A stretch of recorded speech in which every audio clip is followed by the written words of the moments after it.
Good morning. This is KELOLAND on the go with all you need to know in news and weather as you start your weekend. We also have your Boredom Busters coming up, but first, our top story. A Rapid City woman is dead and 2 people are injured following a 2-vehicle crash on Thursday. According to the Department of Public Safety, the crash happened 6 miles west of Rapid City. Authorities say the woman was a passenger of a vehicle that was struck, causing her to be ejected. She later died from her injuries. The driver was transported to the hospital with life-threatening injuries. The driver of the other vehicle has minor injuries. The Highway Patrol is investigating. 2 people were hurt in a fire in the Black Hills Friday afternoon. This picture shows a building engulfed in flames in rural Keystone, south of Rapid City. 1 person inside the building was treated at the scene. A firefighter also has minor injuries. The fire spread to nearby grass, but crews were able to quickly put out the flames. Friday was the last day of school ever at Christ the King Elementary in Sioux Falls. Bishop O'Gorman Catholic Schools announced last year that Christ the King would close because of concerns over operating costs. We spoke with the parents of children who attended Christ the King this year. We also met Jeannie Randall, who attended the school and whose now grown sons also went there. A lot of wonderful memories at this place for all my life, and it just is kind of a sad day. KELOLAND News reached out to Bishop O'Gorman Catholic Schools for this story and asked for an interview. We received a statement which says in part, quote, "We are grateful for the many ways our students, families, and staff have come together in faith and support of one another." An advertising campaign encouraging people to not give money directly to panhandlers is restarting in Sioux Falls. The city said it spreads awareness on the best ways to help people experiencing homelessness, but it's drawn pushback from people in the community. The messaging is also on the radar of the 5 candidates looking to become the next mayor of Sioux Falls. When asked about it, their answers range from questioning the need for an advertising campaign to discussing similar initiatives in other cities. For a full breakdown of what they had to say, visit this story here on KELOLAND.com. Let's take our first look at the forecast now with meteorologist Brian Karstens in the Storm Center. Good morning, Brian. All right, good morning, Perry. Good morning, everybody. Well, we'll be tracking a busy weekend forecast. We do expect thunderstorms to our south as we start this afternoon and tonight. In fact, a risk of severe weather, which does actually come up to Sioux Falls here by late tonight. The majority of these storms will likely, though, take shape to our south. But monitor that because that is what is going to be shifting northward tomorrow. The very latest from the Storm Prediction Center for Sunday afternoon, Sunday night includes an enhanced risk of severe thunderstorm development from central Nebraska, basically Grand Island, west of Lincoln, all the way up to Sioux Falls and Brookings and portions of southwest Minnesota. So we've got a lot to visit about here, Perry, and we'll do that in just a few minutes. Thank you very much, Brian. It's open house weekend at South Dakota State Parks and Recreation areas. Visitors do not have to pay a park entrance fee, and the fishing is free both today and Sunday. Camping fees and fishing regulations still apply. Good Earth State Park, southeast of Sioux Falls, is hosting a summer kickoff from 10 a.m. to 2 p.m. There'll be musical performances by Blue Moon Rhythm at 10:30, followed by Amy Ellsworth at 12:30. There'll also be food trucks, a scavenger hunt, games, and crafts. The outdoor campus in Sioux Falls is hosting a free open house featuring archery. Drop by anytime between 1 to 3 p.m. to shoot at archery targets. MB in downtown Sioux Falls is hosting a spring refresher closet sale. Most of the clothing items are priced at $10 or less in the MB gym. All sales go towards supporting MB women's programs. The sale starts at 9 a.m. Fill a large bag with anything you like for just $35, starting at noon. It's Mermaids and Pirates weekend at Sioux Falls Yogi Bear's Jellystone Park Camp and Resort. Enjoy a fun swashbuckling experience featuring treasure hunts, walk the plank activities, and ocean-themed adventures with Yogi Bear and friends through Sunday. Kick off bicycling season at the Sioux Falls Bike Expo. It's taking place at the East Campus of Active Generations at Dolly Farms from 10:30 to 1:30. The free expo includes cycling vendors, workshops, and guest speakers. Experience high-energy short-track motorcycle racing at Sioux Valley Cycle Club north of Sioux Falls. Races start at 4. Admission is $10. It's free for children 6 and under.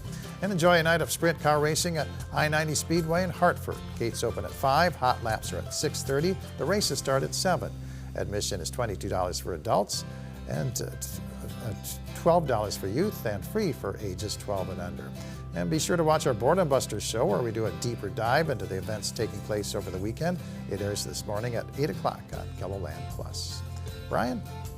All right, let's discuss the weather forecast. I know many of you are very much honed in on this outlook here for the weekend. So today, the risk map is in Nebraska and Iowa. This includes, of course, extreme southeastern KELOLAND. A lot of that's tied to some of this activity that's anticipated to lift northward as we go into the forecast late this evening. There could be a couple of things right ahead of this, even late this afternoon, but Sioux Falls is just really dry. There's a lot of dry air yet to work through on this Saturday. So dew points are anticipated to be in the 30s, highs of the 80s. So you keep your plans. I think for most of you, it will be a fairly quiet day. Now, this activity is corresponding to late this evening. We do see some rain developing in western South Dakota. There is no identifiable severe weather risk, though, for our folks in western KELOLAND for this evening. A lot of these rougher storms are going to be tied up in Nebraska, and clearly you can see that we've got several clusters there that go all the way along I-80. But the warm front is going to shift the focus farther north. Now, tomorrow, this is the later afternoon and evening time period, and you're going to see clusters of storms around. One identifiable thing that I'm beginning to watch a little bit more in the late afternoon after 4 o'clock is the development of a surface low that's going to probably migrate along this boundary that's going to come up out of northeast Nebraska into extreme southeast South Dakota. And it looks like right in this area, if you drew a line from about Springfield to Sioux Falls and to the southeast, it looks like this environment in here is going to be extremely conducive for supercell thunderstorms. And those are the storms that, by their very nature, they're rotating updrafts, so you've got the potential for very large hail, upwards of size of baseball-sized hail. Locally, very damaging winds over 75. And yes, I do expect the dynamics for some tornado activity.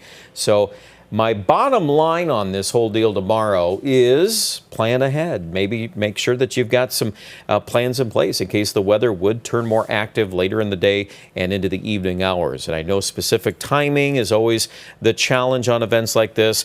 What I would say, too, at this point, if you look at Futurecast, you'll notice that as we begin to time out some of the finer details, all of this that's on radar here by 4 o'clock this afternoon, this is moisture starved. So it might try to cloud up a little bit, may try to rain maybe in a couple of spots, but it doesn't look too effective at this point as anything major or significant there. But 10 o'clock, there is a little bit more of a clue about that down to a little bit south of Sioux Falls, and certainly when you watch the bottom part of your screen, you'll notice some of those pieces of that thunderstorm activity moving into South Dakota overnight. I did do a little more of a deep dive into the wind field on this deal, and there could be some severe weather. It's possible to kick off some 60-mile-an-hour wind gusts with a couple of these things. I still think our rooted instability, though, is still much higher to the south. But as we go through time on Sunday morning, we're going to kind of be dealing with some leftover showers and scattered storms. And then what typically happens is we'll recover, we'll get 80-degree weather from Yankton. We're forecasting mid to upper 80s in Yankton. Notice that 2 o'clock temperature in Sioux City, Iowa is at 86. So we've got ample opportunities to bring up some very unstable air from the south. And then, of course, as that ignites with this front, because you can see by 6 o'clock in the evening, we've got a north wind in Huron, probably a north wind in Mitchell. So there's going to be some sort of a boundary that's going to be taking shape in this zone. If we draw a line from about Canby, Minnesota to Brookings, South Dakota, and then just to the west of Sioux Falls.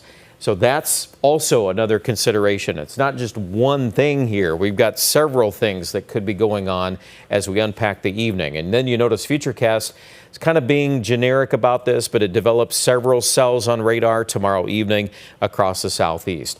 Once the wind shifts to the north, then those locations will be dealing with more general showers and storms. I can't rule out hail, but the tornado concern would be ahead of that. Okay, you're going to hear more analysis later today on KELOLAND News. We've got you covered with a lot more of the details on the weather, but I do want to end with our 7 days here quickly. We're into the 50s by Tuesday. It is going to cool down significantly across KELOLAND Monday into Tuesday. I still think there's going to be snow in the Black Hills. We've been saying that a lot, and there's no reason to change our tune now. So I would expect accumulating snow at Terry Peak. It could expand to include more areas of the northern hills for Monday night, especially Monday night into early Tuesday. All right, we're going to pause here. We'll have more details on the weather forecast online today at KELOLAND.com.